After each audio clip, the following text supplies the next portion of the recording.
Some time in the afternoon I raised my head, and looking round and seeing the western sun gilding the sign of its decline on the wall, I asked, "What am I to do?" But the answer my mind gave, "Leave Thornfield at once," was so prompt, so dread, that I stopped my ears. I said I could not bear such words now. That I am not Edward Rochester's bride is the least part of my woe, I alleged. That I have wakened out of most glorious dreams, and found them all void and vain, is a horror I could bear and master. But that I must leave him, decidedly, instantly, entirely, is intolerable. I cannot do it. But then a voice within me averred that I could do it, and foretold that I should do it. I wrestled with my own resolution. I wanted to be weak that I might avoid the awful passage of further suffering I saw laid out for me. And conscience turned tyrant, held passion by the throat, told her tauntingly she had yet but dipped her dainty foot in the slough, and swore that with that arm of iron he would thrust her down to unsounded depths of agony. "Let me be torn away," then I cried. "Let another help me." "No, you shall tear yourself away. None shall help you. You shall yourself pluck out your right eye, yourself cut off your right hand. Your heart shall be the victim, and you the priest to transfix it." I rose up suddenly, terror-struck at the solitude which so ruthless a judge haunted, at the silence which so awful a voice filled. My head swam as I stood erect. I perceived that I was sickening from excitement and inanition. Neither meat nor drink had passed my lips that day, for I had taken no breakfast. And with a strange pang I now reflected that long as I had been shut up here, no message had been sent to ask how I was, or to invite me to come down. Not even little Adèle had tapped at the door. Not even Mrs. Fairfax had sought me. "Friends always forget those whom fortune forsakes," I murmured, as I undrew the bolt and passed out. I stumbled over an obstacle. My head was still dizzy, my sight was dim, and my limbs were feeble. I could not soon recover myself. I fell, but not on to the ground. An outstretched arm caught me. I looked up. I was supported by Mr. Rochester, who sat in a chair across my chamber threshold. "You come out at last," he said. "Well, I've been waiting for you long and listening. Yet not one movement have I heard, nor one sob. 5 minutes more of that death-like hush, and I should have forced the lock like a burglar. So you shun me.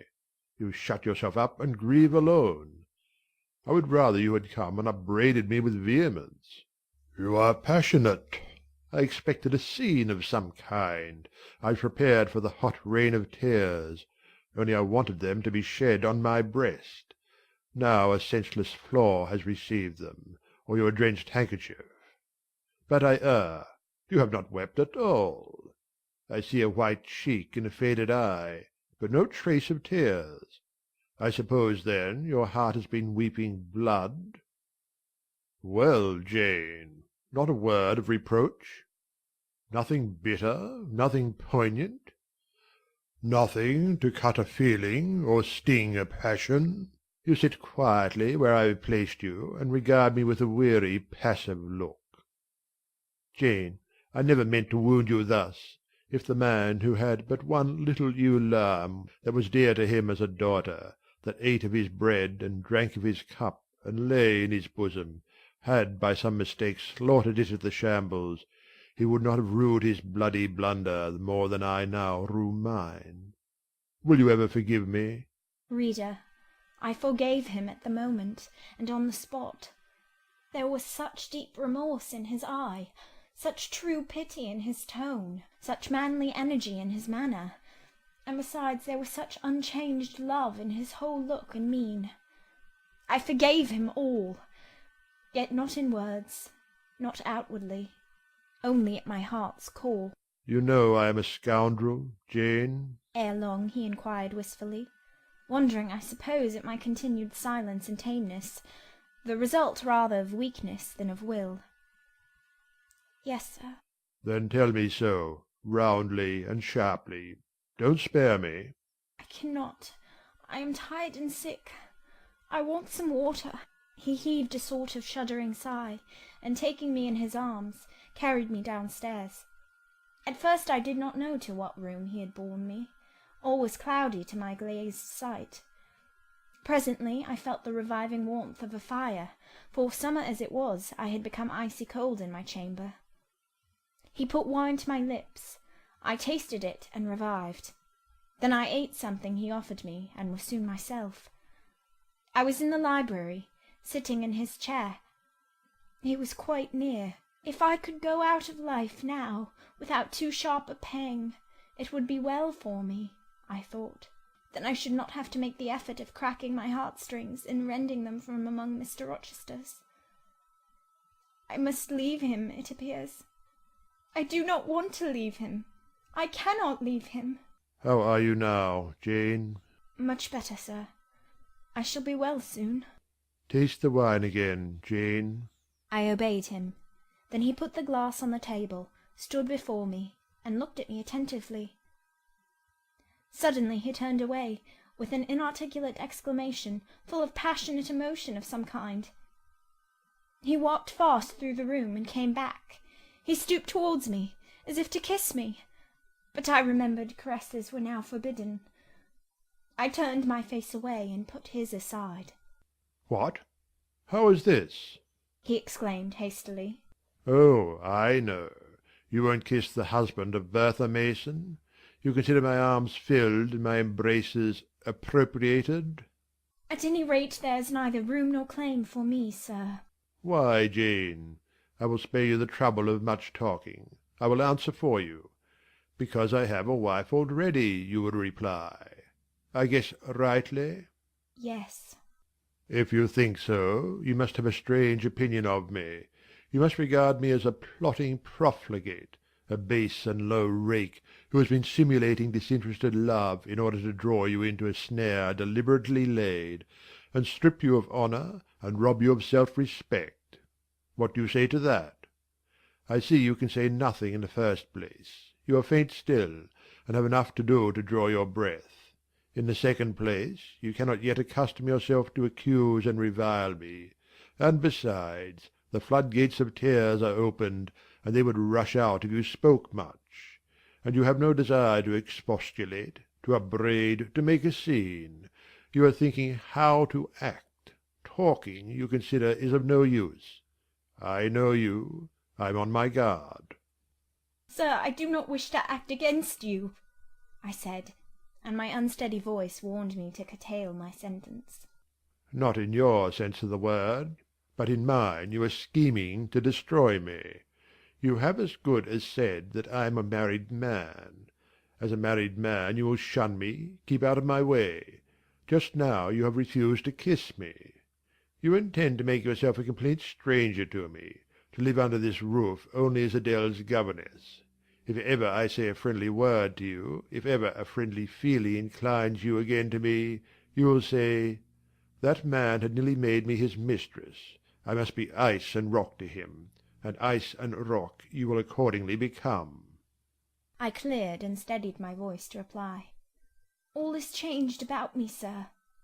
I must change too. There is no doubt of that. And to avoid fluctuations of feeling, and continual combats with recollections and associations, there is only one way. Adèle must have a new governess, sir." "Oh, Adèle will go to school. I have settled that already. Nor do I mean to torment you with the hideous associations and recollections of Thornfield Hall. This accursed place, this tent of Achan, this insolent vault offering the ghastliness of living death to the light of the open sky, this narrow stone hell, with its one real fiend, worse than a legion of such as we imagine. Jane, you shall not stay here, nor will I. I was wrong ever to bring you to Thornfield Hall, knowing as I did how it was haunted. I charged them to conceal from you, before I ever saw you, all knowledge of the curse of the place, merely because I feared Adèle never would have a governess to stay if she knew with what inmate she was housed, and my plans would not permit me to remove the maniac elsewhere, though I possess an old house, Ferndean Manor, even more retired and hidden than this, where I could have lodged her safely enough, had not a scruple about the unhealthiness of the situation, in the heart of a wood, made my conscience recoil from the arrangement. Probably those damp walls would soon have eased me of her charge. But to each villain his own vice, and mine is not a tendency to indirect assassination, even of what I most hate. Concealing the mad woman's neighbourhood from you, however, was something like covering a child with a cloak and laying it down near a upas tree. That demon's vicinage is poisoned, and always was. But I'll shut up Thornfield Hall. I'll nail up the front door and board the lower windows. I'll give Mrs. Poole 200 a year to live here with my wife, as you term that fearful hag. Grace will do much for money, and she shall have her son, the keeper at Grimsby Retreat, to bear her company, and be at hand to give her aid in the paroxysms, when my wife is prompted by her familiar to burn people in their beds at night, to stab them, to bite their flesh from their bones, and so on. "Sir," I interrupted him, "you are inexorable for that unfortunate lady. You speak of her with hate, with vindictive antipathy. It is cruel. She cannot help being mad." Jane, my little darling, so I will call you, for so you are. You don't know what you are talking about. You misjudge me again. It is not because she is mad I hate her. If you were mad, do you think I should hate you? "I do indeed, sir." Then you are mistaken, and you know nothing about me, and nothing about the sort of love of which I am capable. Every atom of your flesh is as dear to me as my own. In pain and sickness it would still be dear. Your mind is my treasure, and if it were broken, it would be my treasure still. If you raved, my arms should confine you, and not a strait waistcoat. Your grasp, even in fury, would have a charm for me. If you flew at me as wildly as that woman did this morning, I should receive you in an embrace at least as fond as it would be restrictive. I should not shrink from you with disgust as I did from her. In your quiet moments you should have no watcher and no nurse but me. And I could hang over you with untiring tenderness, though you gave me no smile in return, and never weary of gazing into your eyes, though they had no longer a ray of recognition for me. But why do I follow that train of ideas? I was talking of removing you from Thornfield. All you know is prepared for prompt departure. To-morrow you shall go. I only ask you to endure one more night under this roof, Jane, and then farewell to its miseries and terrors for ever. I have a place to repair to, which will be a secure sanctuary from hateful reminiscences, from unwelcome intrusion, even from falsehood and slander. "And take Adèle with you, sir," I interrupted. "She will be a companion for you." What do you mean, Jane? I told you I would send Adèle to school. And what do I want with a child for a companion, and not my own child, a French dancer's bastard? Why do you importune me about her? I say, why do you assign Adèle to me for a companion? "You spoke of a retirement, sir, and retirement and solitude are dull, too dull for you." Solitude, solitude! He reiterated with irritation. I see I must come to an explanation. I don't know what sphinx-like expression is forming in your countenance. You are to share my solitude. Do you understand? I shook my head. It required a degree of courage, excited as he was becoming, even to risk that mute sign of dissent. He had been walking fast about the room, and he stopped, as if suddenly rooted to one spot. He looked at me long and hard. I turned my eyes from him, fixed them on the fire, and tried to assume and maintain a quiet, collected aspect. Now for the hitch in Jane's character, he said at last, speaking more calmly than from his look I had expected him to speak. The reel of silk has run smoothly enough so far, but I always knew there would come a knot and a puzzle. Here it is. Now for vexation and exasperation and endless trouble. By God! I long to exert a fraction of Samson's strength, and break the entanglement like tow. He recommenced his walk, but soon again stopped, and this time just before me. Jane, Will you hear reason? He stooped and approached his lips to my ear. Because if you won't, I'll try violence. His voice was hoarse, his look that of a man who is just about to burst an insufferable bond and plunge headlong into wild license. I saw that in another moment, and with one impetus of frenzy more, I should be able to do nothing with him. The present, the passing second of time, was all I had in which to control and restrain him. A movement of repulsion, flight, fear would have sealed my doom, and his. But I was not afraid, not in the least. I felt an inward power, a sense of influence which supported me. The crisis was perilous, but not without its charm, such as the Indian perhaps feels when he slips over the rapid in his canoe. I took hold of his clenched hand, loosened the contorted fingers, and said to him soothingly, "Sit down. I'll talk to you as long as you like, and hear all you have to say, whether reasonable or unreasonable." He sat down, but he did not get leave to speak directly.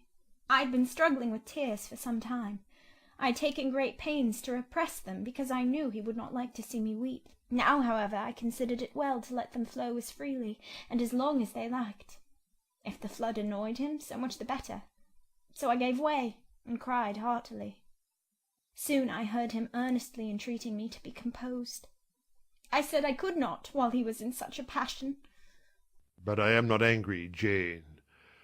I only love you too well, and you had steeled your little pale face with such a resolute frozen look, I could not endure it.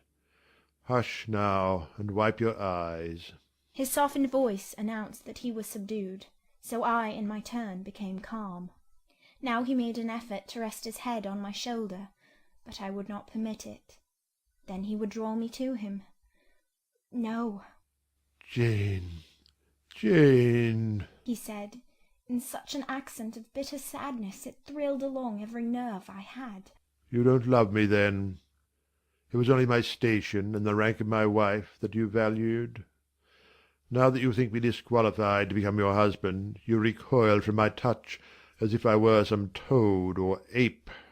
These words cut me. Yet what could I do or I say? I ought probably to have done or said nothing, but I was so tortured by a sense of remorse at thus hurting his feelings, I could not control the wish to drop balm where I had wounded. "I do love you," I said, "more than ever.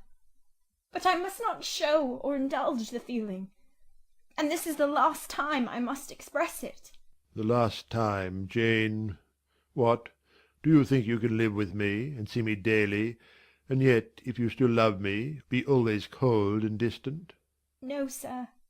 That I am certain I could not, and therefore I see there is but one way. But you will be furious if I mention it. Oh, mention it. If I storm, you have the art of weeping. Mr. Rochester, I must leave you. For how long, Jane?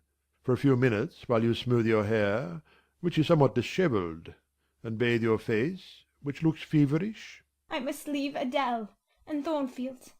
I must part with you for my whole life. I must begin a new existence among strange faces and strange scenes. Of course. I told you you should. I pass over the madness about parting from me. You mean you must become a part of me. As to the new existence, it is all right. You shall yet be my wife. I am not married. You shall be Mrs. Rochester, both virtually and nominally. I shall keep only to you so long as you and I live. You shall go to a place I have in the south of France, a whitewashed villa on the shores of the Mediterranean. There you shall live a happy and guarded and most innocent life. Never fear that I wish to lure you into error, to make you my mistress. Why do you shake your head? Jane, you must be reasonable, or in truth I shall again become frantic. His voice and hand quivered. His large nostrils dilated. His eye blazed. Still I dared to speak.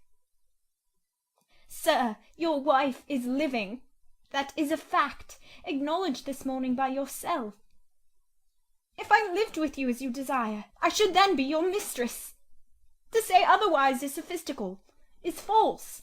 Jane, I am not a gentle-tempered man. You forget that. I am not long enduring.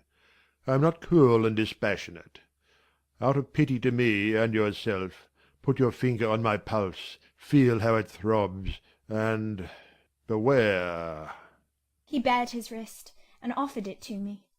The blood was forsaking his cheek and lips. They were growing livid. I was distressed on all hands. To agitate him thus deeply by a resistance he so abhorred was cruel. To yield was out of the question. I did what human beings do instinctively when they are driven to utter extremity, looked for aid to one higher than man. The words, "God help me," burst involuntarily from my lips. I am a fool, cried Mr. Rochester suddenly. I keep telling her I am not married, and do not explain to her why. I forget she knows nothing of the character of that woman, or of the circumstances attending my infernal union with her. Oh, I am certain Jane will agree with me in opinion when she knows all that I know. Just put your hand in mine, Janet, that I may have the evidence of touch as well as sight to prove you are near me, and I will in a few words show you the real state of the case. Can you listen to me? Yes, sir, for hours if you will. I ask only minutes. Jane, did you ever hear or know that I was not the eldest son of my house? That I had once a brother older than I? I remember Mrs. Fairfax told me so once.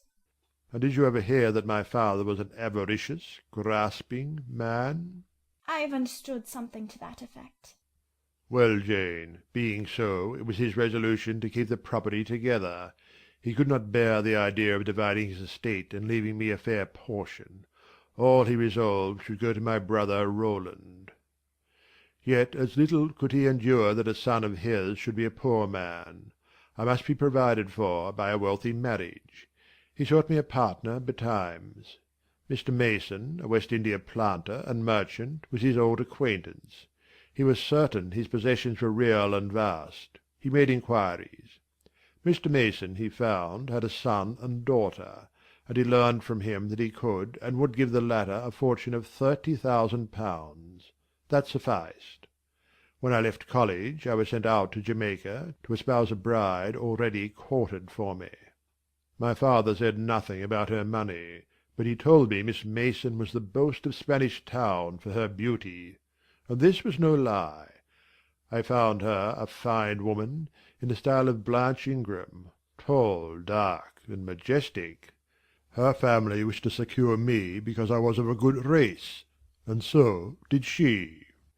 They showed her to me in parties, splendidly dressed. I seldom saw her alone, and had very little private conversation with her. She flattered me, and lavishly displayed for my pleasure her charms and accomplishments. All the men in her circle seemed to admire her and envy me. I was dazzled, stimulated, my senses were excited, and being ignorant, raw, and inexperienced, I thought I loved her.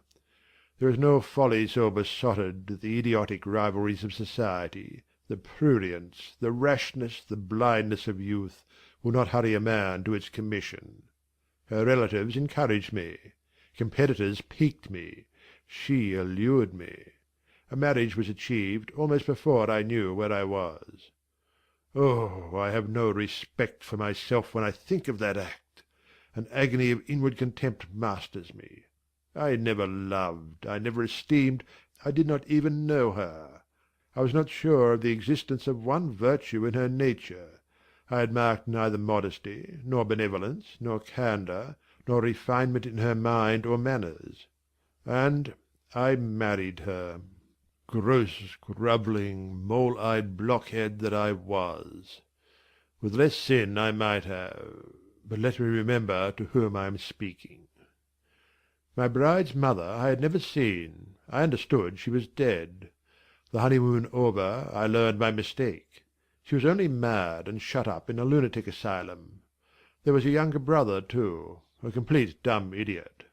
The elder one, whom you have seen, and whom I cannot hate whilst I abhor all his kindred, because he has some grains of affection in his feeble mind, shown in the continued interest he takes in his wretched sister, and also in a dog-like attachment he once bore me, will probably be in the same state one day. My father and my brother Roland knew all this, but they thought only of the £30,000, and joined in the plot against me. These were vile discoveries, but except for the treachery of concealment, I should have made them no subject of reproach to my wife, even when I found her nature wholly alien to mine, her tastes obnoxious to me, her cast of mind common, low, narrow, and singularly incapable of being led to anything higher, expanded to anything larger, when I found that I could not pass a single evening, nor even a single hour of the day with her in comfort, that kindly conversation could not be sustained between us, because whatever topic I started, immediately received from her a turn at once coarse and trite, perverse and imbecile. When I perceived that I should never have a quiet or settled household, because no servant would bear the continued outbreaks of her violent and unreasonable temper, or the vexations of her absurd, contradictory, exacting orders, even then I restrained myself. I eschewed upbraiding, I curtailed remonstrance, I tried to devour my repentance and disgust in secret, I repressed the deep antipathy I felt. Jane, I will not trouble you with abominable details. Some strong words shall express what I have to say. I lived with that woman upstairs 4 years, and before that time she had tried me indeed. Her character ripened and developed with frightful rapidity. Her vices sprang up fast and rank. They were so strong only cruelty could check them, and I would not use cruelty. What a pigmy intellect she had, and what giant propensities! How fearful were the curses those propensities entailed on me! Bertha Mason, the true daughter of an infamous mother, dragged me through all the hideous and degrading agonies which must attend a man bound to a wife at once intemperate and unchaste. My brother, in the interval, was dead, and at the end of 4 years my father died too. I was rich enough now, yet poor to hideous indigence. A nature the most gross, impure, depraved I ever saw was associated with mine, and called by the law and by society a part of me. And I could not rid myself of it by any legal proceedings, for the doctors now discovered that my wife was mad. Her excesses had prematurely developed the germs of insanity. Jane, you don't like my narrative. You look almost sick. Shall I defer the rest to another day? No, sir, finish it now. I pity you. I do earnestly pity you. Pity, Jane, from some people is a noxious and insulting sort of tribute, which one is justified in hurling back in the teeth of those who offer it. But that is the sort of pity native to callous, selfish hearts. It is a hybrid egotistical pain at hearing of woes, crossed with ignorant contempt for those who have endured them. But that is not your pity, Jane. It is not the feeling of which your whole face is full at this moment, with which your eyes are now almost overflowing, with which your heart is heaving, with which your hand is trembling in mine. Your pity, my darling, is the suffering mother of love. Its anguish is the very natal pang of the divine passion. I accept it, Jane. Let the daughter have free advent. My arms wait to receive her.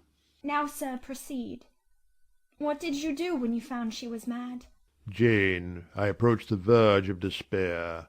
A remnant of self-respect was all that intervened between me and the gulf. In the eyes of the world I was doubtless covered with grimy dishonour, but I resolved to be clean in my own sight.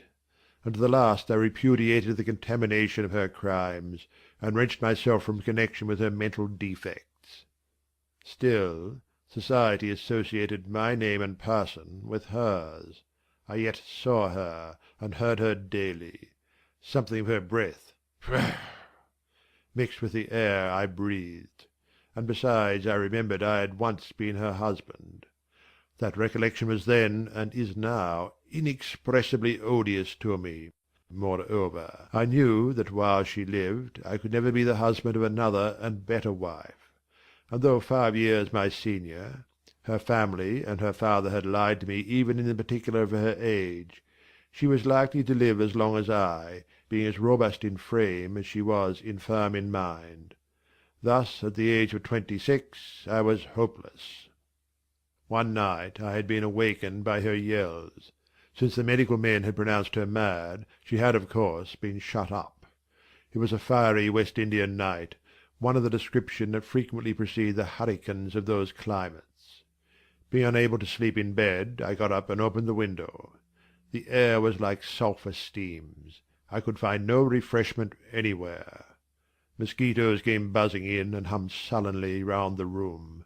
The sea, which I could hear from thence, rumbled dull like an earthquake. Black clouds were casting up over it. The moon was setting in the waves, broad and red, like a hot cannon-ball. She threw her last bloody glance over a world quivering with the ferment of tempest.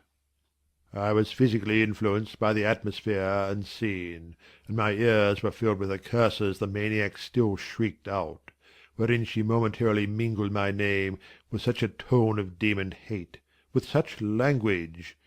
No professed harlot ever had a fouler vocabulary than she. Though 2 rooms off I heard every word, the thin partitions of the West India house opposing but slight obstruction to her wolfish cries. "This life," said I at last, "is hell. This is the air. Those are the sounds of the bottomless pit. I have a right to deliver myself from it, if I can. The sufferings of this mortal state will leave me with the heavy flesh that now cumbers my soul. Of the fanatic's burning eternity I have no fear. There is not a future state worse than this present one. Let me break away and go home to God."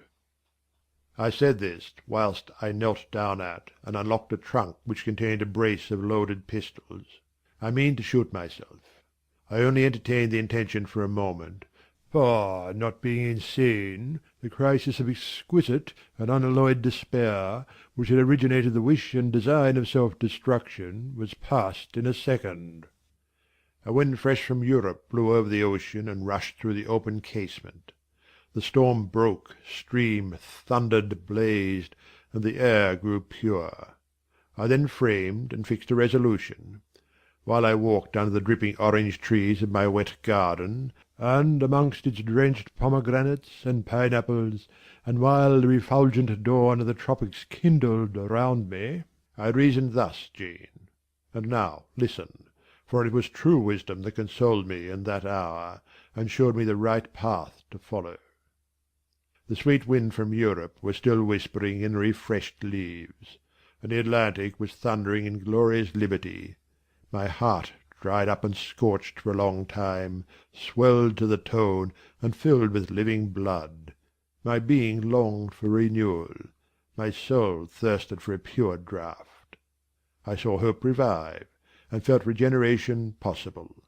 From a flowery arch at the bottom of my garden I gazed over the sea, bluer than the sky. The old world was beyond. Clear prospects opened thus. "Go," said Hope, "and live again in Europe. There it is not known what a sullied name you bear, nor what a filthy burden is bound to you. You may take the maniac with you to England. Confine her with due attendance and precautions at Thornfield. Then travel yourself to what clime you will, and form what new tie you like. That woman who has so abused your long suffering, so sullied your name, so outraged your honour, so blighted your youth, is not your wife, nor are you her husband. See that she is cared for as her condition demands, and you have done all that God and humanity require of you. Let her identity, her connection with yourself, be buried in oblivion. You are bound to impart them to no living being. Place her in safety and comfort, shelter her degradation with secrecy, and leave her." I acted precisely on this suggestion. My father and brother had not made my marriage known to their acquaintance, because, in the very first letter I wrote to apprise them of the union, having already begun to experience the extreme disgust of its consequences, and from the family character and constitution, seeing a hideous future opening to me, I added an urgent charge to keep it secret, and very soon the infamous conduct of the wife my father had selected for me was such as to make him blush to own her as his daughter-in-law. Far from desiring to publish the connection, he became as anxious to conceal it as myself. To England then I conveyed her. A fearful voyage I had with such a monster in the vessel. Glad was I when I at last got her to Thornfield, and saw her safely lodged in that third-story room, of whose secret inner cabinet she has now for 10 years made a wild beast's den, a goblin's cell. I had some trouble in finding an attendant for her, as it was necessary to select one on whose fidelity dependence could be placed, for her ravings would inevitably betray my secret. Besides, she had lucid intervals of days, sometimes weeks, which she filled up with abuse of me. At last I hired Grace Poole from the Grimsby retreat. She and the surgeon, Carter, who dressed Mason's wounds that night he was stabbed and worried, are the only two I have ever admitted to my confidence. Mrs. Fairfax may indeed have suspected something, but she could have gained no precise knowledge as to facts. Grace has on the whole proved a good keeper, though owing partly to a fault of her own, of which it appears nothing can cure her, and which is incident to her harassing profession, her vigilance has been more than once lulled and baffled. The lunatic is both cunning and malignant. She has never failed to take advantage of her guardian's temporary lapses. Once to secrete the knife with which she stabbed her brother, and twice to possess herself of the keys of her cell, and issue therefrom in the night-time. On the first of these occasions she perpetrated the attempt to burn me in my bed. On the second she paid that ghastly visit to you. I thank Providence, who watched over you, that she then spent her fury on your wedding apparel, which perhaps brought back vague reminiscences of her own bridal days. But on what might have happened I cannot endure to reflect. When I think of the thing which flew at my throat this morning, hanging its black and scarlet visage over the nest of my dove, my blood curdles. "And what, sir," I asked while he paused, "did you do when you had settled her here? Where did you go?" What did I do, Jane? I transformed myself into a will-o'-the-wisp. Where did I go? I pursued wanderings as wild as those of the March spirit. I sought the continent, and went devious through all its lands. My fixed desire was to seek and find a good and intelligent woman whom I could love, a contrast to the fury I left at Thornfield. "But you could not marry, sir." I had determined and was convinced that I could and ought. It was not my original intention to deceive, as I have deceived you. I meant to tell my tale plainly, and make my proposals openly, and it appeared to me so absolutely rational that I should be considered free to love and be loved. I never doubted some woman might be found willing and able to understand my case and accept me, in spite of the curse with which I was burdened. "Well, sir?" When you are inquisitive, Jane, you always make me smile. You open your eyes like an eager bird, and make every now and then a restless movement, as if answers in speech did not flow fast enough for you, and you wanted to read the tablet of one's heart. But before I go on, tell me what you meant by your "well, sir." It is a small phrase very frequent with you, and which many a time has drawn me on and on through interminable talk. I don't very well know why. "I mean, what next? How did you proceed? What came of such an event?" Precisely. And what do you wish to know now? "Whether you found anyone you liked? Whether you asked her to marry you? And what she said?" I can tell you whether I found anyone I liked, and whether I asked her to marry me. But what she said is yet to be recorded in the book of fate. For 10 long years I roved about, living first in one capital, then another, sometimes in St. Petersburg, oftener in Paris, occasionally in Rome, Naples, and Florence. Provided with plenty of money and the passport of an old name, I could choose my own society. No circles were closed against me. I sought my ideal of a woman amongst English ladies, French countesses, Italian signoras, and German Grafinnen. I could not find her.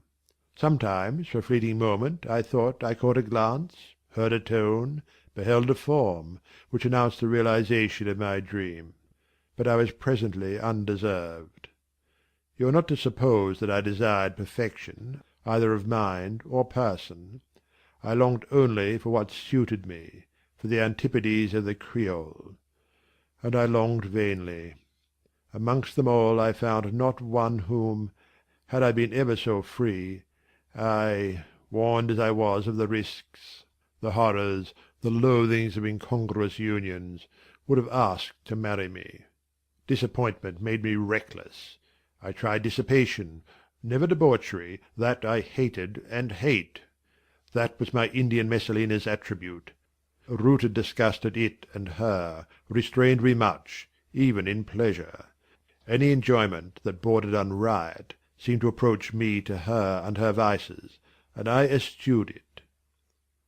Yet I could not live alone, so I tried the companionship of mistresses.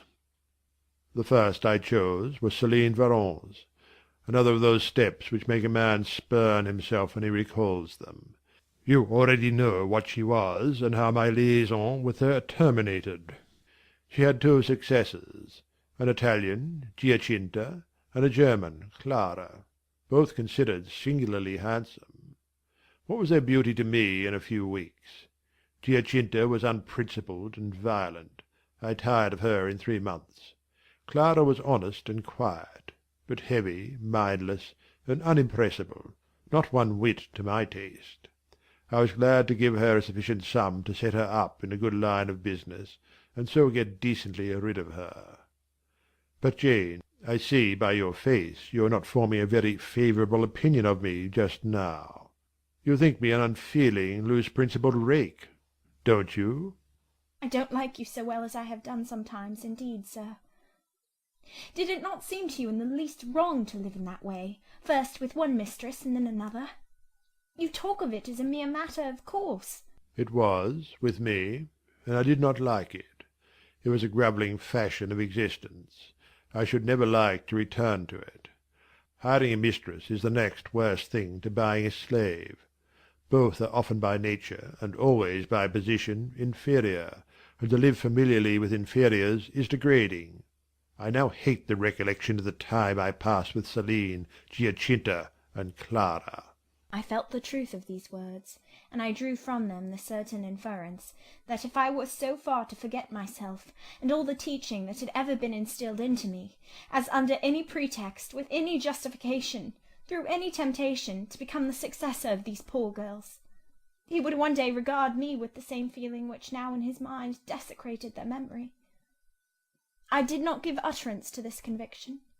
It was enough to feel it. I impressed it on my heart that it might remain there to serve me as aid in the time of trial. Now, Jane, why don't you say, "Well, sir"? I have not done. You are looking grave. You disapprove of me still, I see. But let me come to the point. Last January, rid of all mistresses, in a harsh, bitter frame of mind, the result of a useless, roving, lonely life, corroded with disappointment, sourly disposed against all men, and especially against all womankind, for I began to regard the notion of an intellectual, faithful, loving woman as a mere dream. Recalled by business, I came back to England. On a frosty winter afternoon I rode in sight of Thornfield Hall. Abhorred spot! I expected no peace, no pleasure there. On a stile in Hay Lane I saw a quiet little figure sitting by itself. I passed it as negligently as I did the pollard willow opposite to it. I had no presentiment of what it would be to me, no inward warning that the arbitress of my life, my genius for good or evil, waited there in humble guise. I did not know it, even when, on the occasion of Mesrour's accident, it came up and gravely offered me help. Childish and slender creature! It seemed as if a linnet had hopped to my foot and proposed to bear me on its tiny wing. I was surly, but the thing would not go. It stood by me with a strange perseverance, and looked and spoke with a sort of authority. I must be aided, and by that hand. And aided I was. When once I had pressed the frail shoulder, something new, a fresh sap and sense, stole into my frame. It was well I had learnt that this elf must return to me, that it belonged to my house down below, or I could not have felt it pass away from under my hand, and seen it vanish behind the dim hedge without singular regret. I heard you come home that night, Jane, though probably you were not aware that I thought of you or watched for you. The next day I observed you, myself unseen, for half an hour, while you played with Adèle in the gallery. It was a snowy day, I recollect, and you could not go out of doors. I was in my room. The door was ajar. I could both listen and watch. Adèle claimed your outward attention for a while. Yet I fancied your thoughts were elsewhere. But you were very patient with her, my little Jane. You talked to her and amused her a long time. When at last she left you, you lapsed at once into deep reverie. You betook yourself slowly to pace the gallery. Now and then, in passing a casement, you glanced out at the thick falling snow. You listened to the sobbing wind, and again you paced gently on and dreamed. I think those day visions were not dark. There was a pleasurable illumination in your eye occasionally, a soft excitement in your aspect, which told of no bitter, bilious, hypochondriac brooding. Your look revealed rather the sweet musings of youth, when its spirit follows on willing wings the flight of hope up and on to an ideal heaven. The voice of Mrs. Fairfax, speaking to a servant in the hall, wakened you, and how curiously you smiled too, and at yourself, Janet. There was much sense in your smile. It was very shrewd, and seemed to make light of your own abstraction. It seemed to say, "My fine visions are all very well, but I must not forget they are absolutely unreal. I have a rosy sky and a green flowery Eden in my brain, but without, I am perfectly aware, lies at my feet a rough tract to travel, and around me gather black tempests to encounter."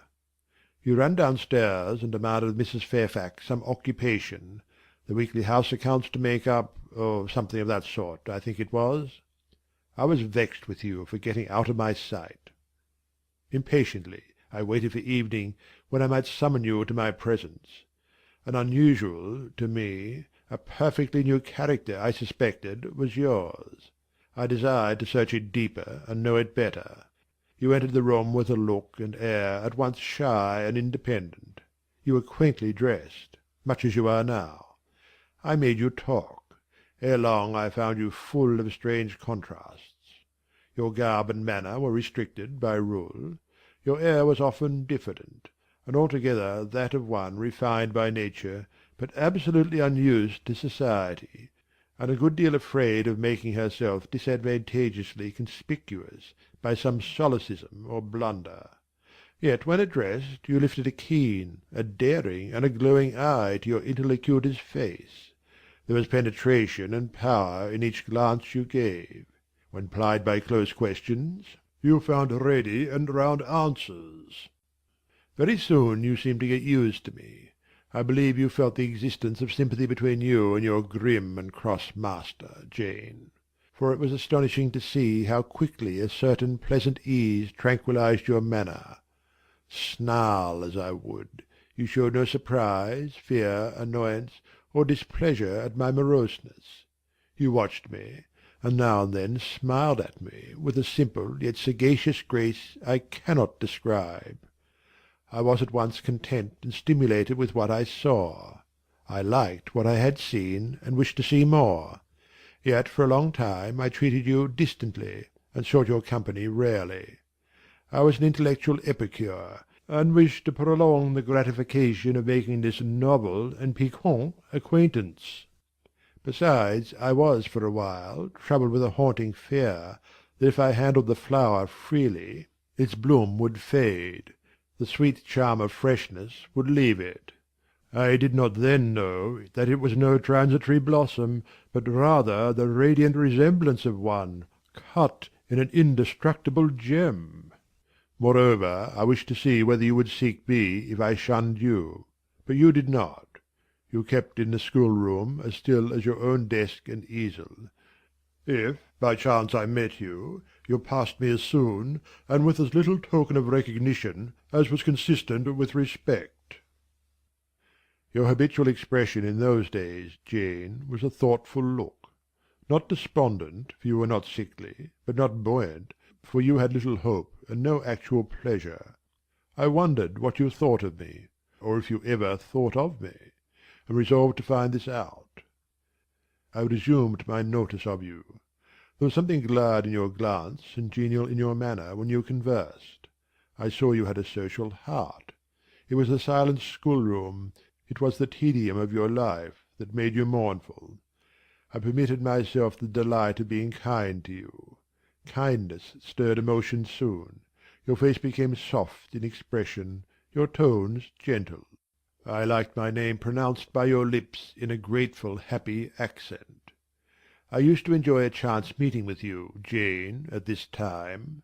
There was a curious hesitation in your manner. You glanced at me with a slight trouble, a hovering doubt. You did not know what my caprice might be, whether I was going to play the master and be stern, or the friend and be benignant. I was now too fond of you often to simulate the first whim, and when I stretched my hand out cordially, such bloom and light and bliss rose to your young wistful features. I had much ado often to avoid straining you then and there to my heart. "Don't talk any more of those days, sir," I interrupted, furtively dashing away some tears from my eyes. His language was torture to me, for I knew what I must do, and do soon, and all these reminiscences and these revelations of his feelings only made my work more difficult. "No, Jane," he returned. "What necessity is there to dwell on the past, when the present is so much surer, the future so much brighter?" I shuddered to hear the infatuated assertion. "You see now how the case stands, do you not?" he continued.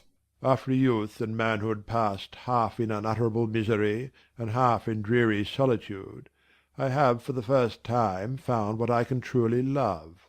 I have found you. You are my sympathy, my better self, my good angel. I am bound to you with a strong attachment. I think you good, gifted, lovely. A fervent, a solemn passion is conceived in my heart. It leans to you, draws you to my centre and spring of life, wraps my existence around you, and, kindling in pure powerful flame, fuses you and me in one. It was because I felt and knew this that I resolved to marry you. To tell me that I had already a wife is empty mockery. You know now that I had but a hideous demon. I was wrong to attempt to deceive you, but I feared a stubbornness that exists in your character. I feared early instilled prejudice. I wanted to have you safe before hazarding confidences.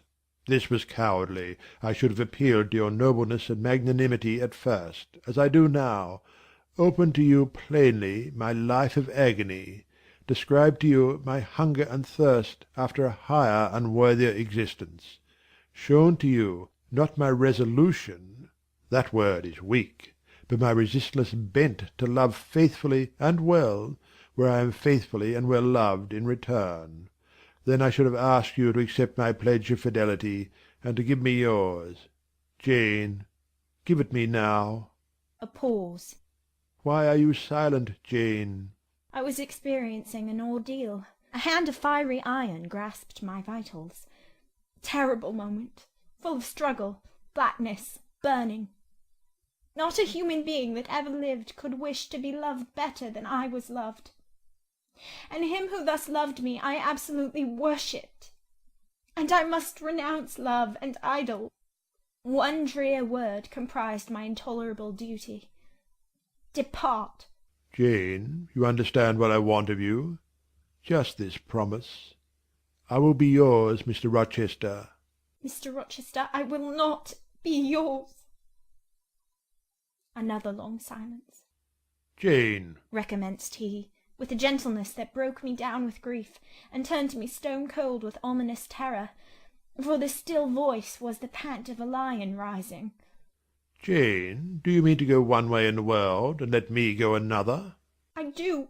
Jane, bending towards and embracing me. Do you mean it now? I do. And now? Softly kissing my forehead and cheek. I do. Extricating myself from restraint rapidly and completely. Oh, Jane, this is bitter. This is wicked. It would not be wicked to love me. It would to obey you. A wild look raised his brows, crossed his features.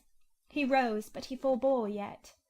I laid my hand on the back of a chair for support.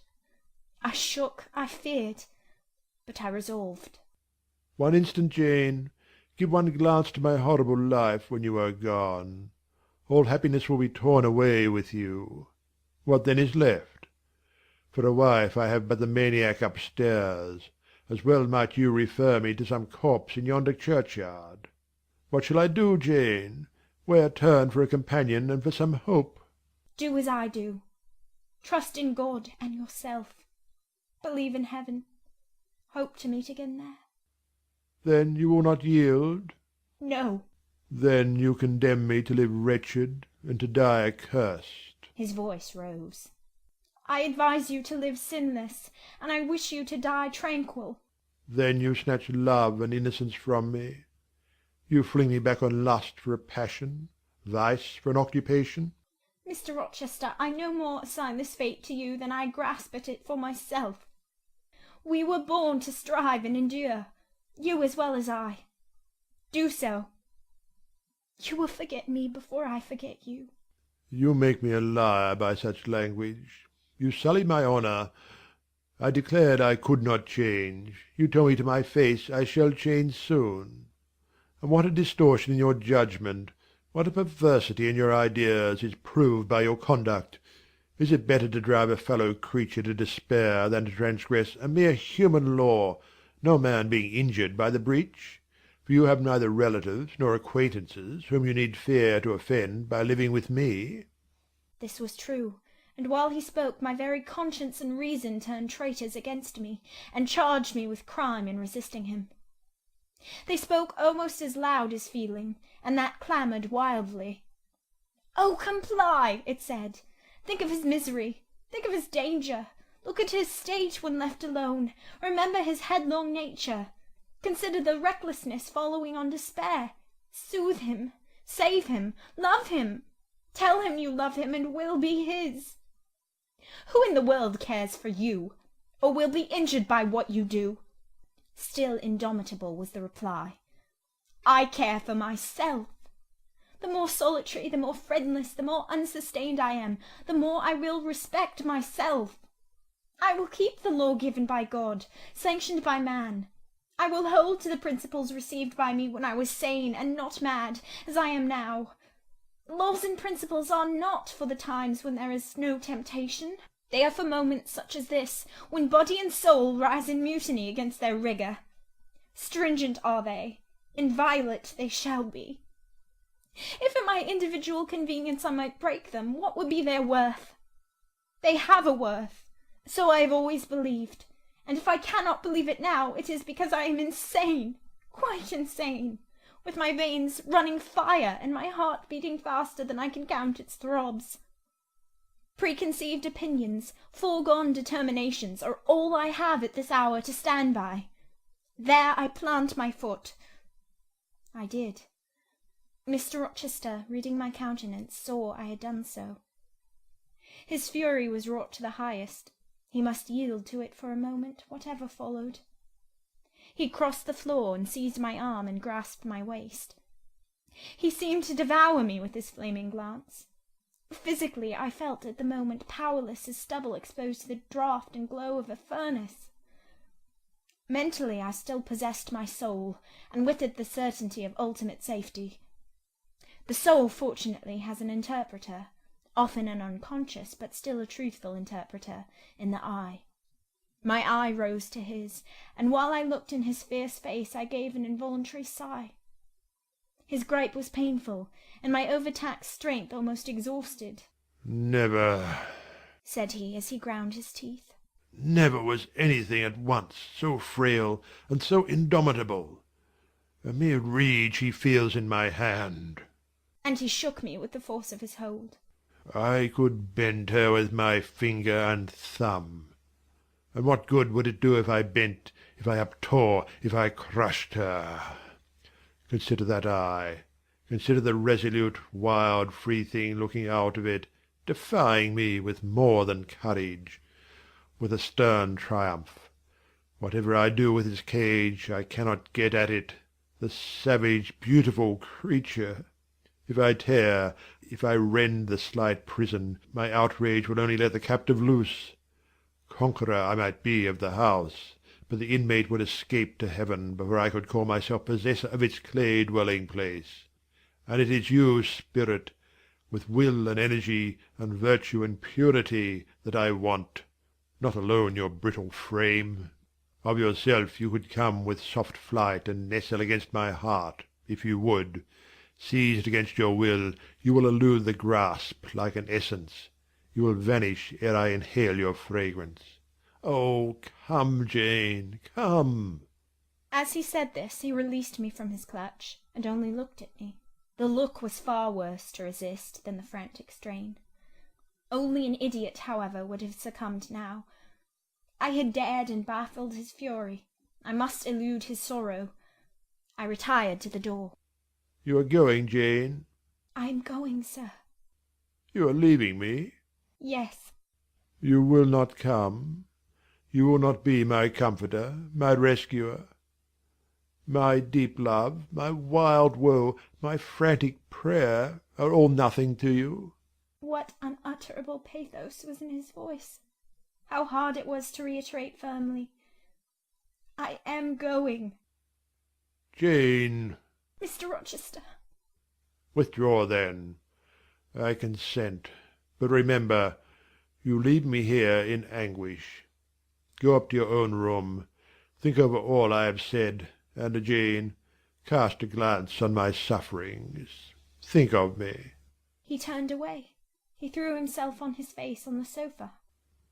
"Oh, Jane, my hope, my love, my life!" broke in anguish from his lips. Then came a deep, strong sob.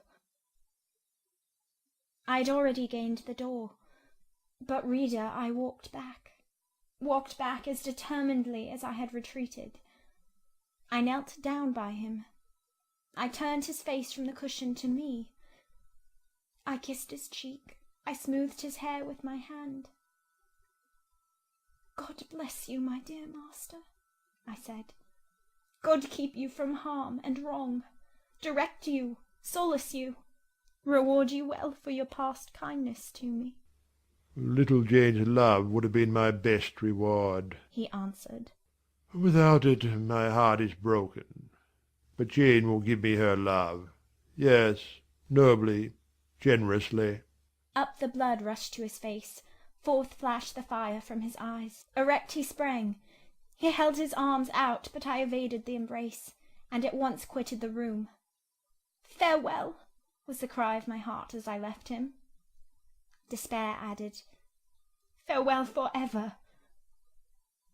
That night I never thought to sleep, but a slumber fell on me as soon as I lay down in bed. I was transported in thought to the scenes of childhood. I dreamt I lay in the Red Room at Gateshead, that the night was dark, and my mind impressed with strange fears. The light that long ago had struck me into syncope, recalled in this vision, seemed glidingly to mount the wall, and tremblingly to pause in the centre of the obscured ceiling. I lifted up my head to look. The roof resolved to clouds, high and dim. The gleam was such as the moon imparts to vapours she is about to sever. I watched her come, watched with the strangest anticipation, as though some word of doom were to be written on her disk. She broke forth as never moon yet burst from cloud. A hand first penetrated the sable folds and waved them away. Then not a moon, but a white human form shone in the azure, inclining a glorious brow earthward. It gazed, and gazed on me. It spoke to my spirit. Immeasurably distant was the tone, yet so near, it whispered in my heart, "My daughter, flee temptation. Mother, I will." So I answered after I had waked from the trance-like dream. It was yet night, but July nights are short. Soon after midnight dawn comes. It cannot be too early to commence the task I have to fulfil, thought I. I rose. I was dressed, for I had taken off nothing but my shoes. I knew where to find in my drawers some linen, a locket, a ring. In seeking these articles, I encountered the beads of a pearl necklace Mr. Rochester had forced me to accept a few days ago. I left that. It was not mine. It was the visionary bride's who had melted in Eyre. The other articles I made up in a parcel. My purse, containing 20 shillings, it was all I had, I put in my pocket. I tied on my straw bonnet, pinned my shawl, took the parcel and my slippers, which I would not put on yet, and stole from my room. "Farewell, kind Mrs. Fairfax," I whispered, as I glided past her door. "Farewell, my darling Adèle," I said, as I glanced towards the nursery. No thought could be admitted of entering to embrace her. I had to deceive a fine ear. For aught I knew, it might now be listening. I would have got past Mr. Rochester's chamber without a pause, but my heart momentarily stopped its beat at that threshold. My foot was forced to stop also. No sleep was there. The inmate was walking restlessly from wall to wall, and again he sighed while I listened. There was a heaven, a temporary heaven, in this room for me if I chose. I had but to go in and to say, "Mr. Rochester, I will love you and live with you through life till death," and a fount of rapture would spring to my lips. I thought of this. That kind master, who could not sleep now, was waiting with impatience for day. He would send for me in the morning. I should be gone. He would have me sought for, vainly. He would feel himself forsaken, his love rejected. He would suffer, perhaps grow desperate. I thought of this, too. My hand moved towards the lock. I caught it back and glided on. Drearily I wound my way downstairs. I knew what I had to do, and I did it mechanically. I sought the key of the side door in the kitchen. I sought, too, a phial of oil and a feather. I oiled the key and the lock. I got some water. I got some bread, for perhaps I should have to walk far, and my strength, sorely shaken of late, must not break down.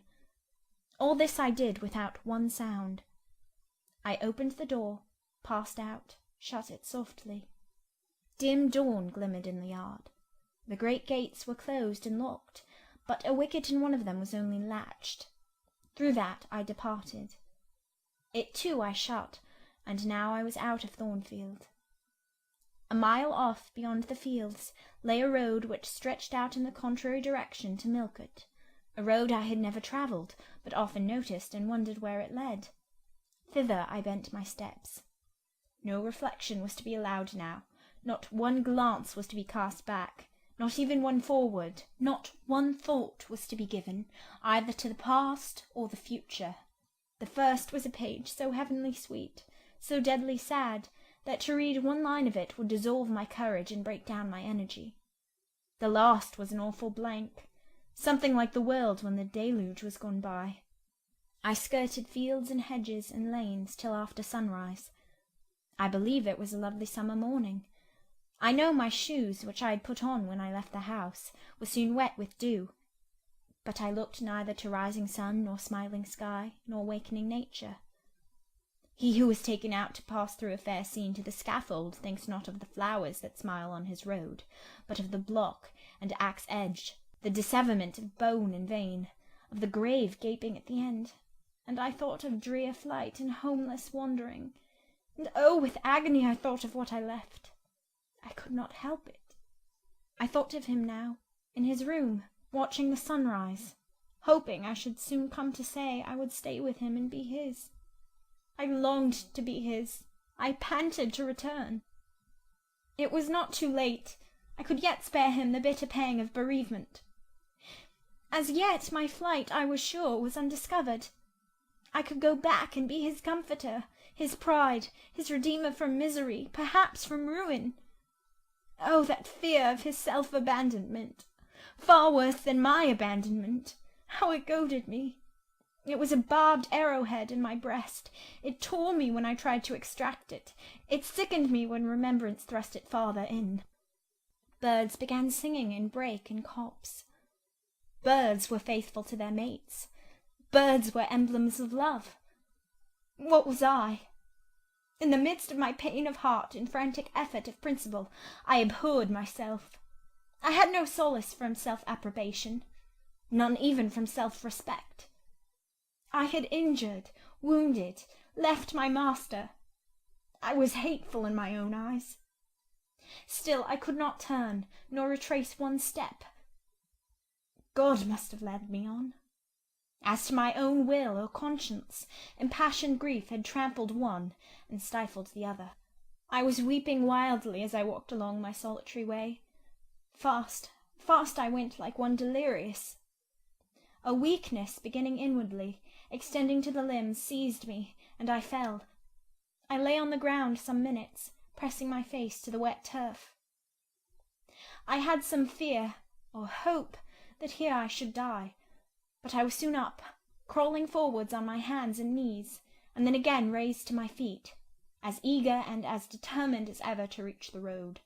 When I got there, I was forced to sit, to rest me under the hedge, and while I sat I heard wheels, and saw a coach come on. I stood up and lifted my hand. It stopped. I asked where it was going. The driver named a place a long way off, and where I was sure Mr Rochester had no connections. I asked for what sum he would take me there. He said 30 shillings. I answered I had but 20. Well, he would try to make it do. He further gave me leave to get into the inside, as the vehicle was empty. I entered, was shut in, and it rolled on its way.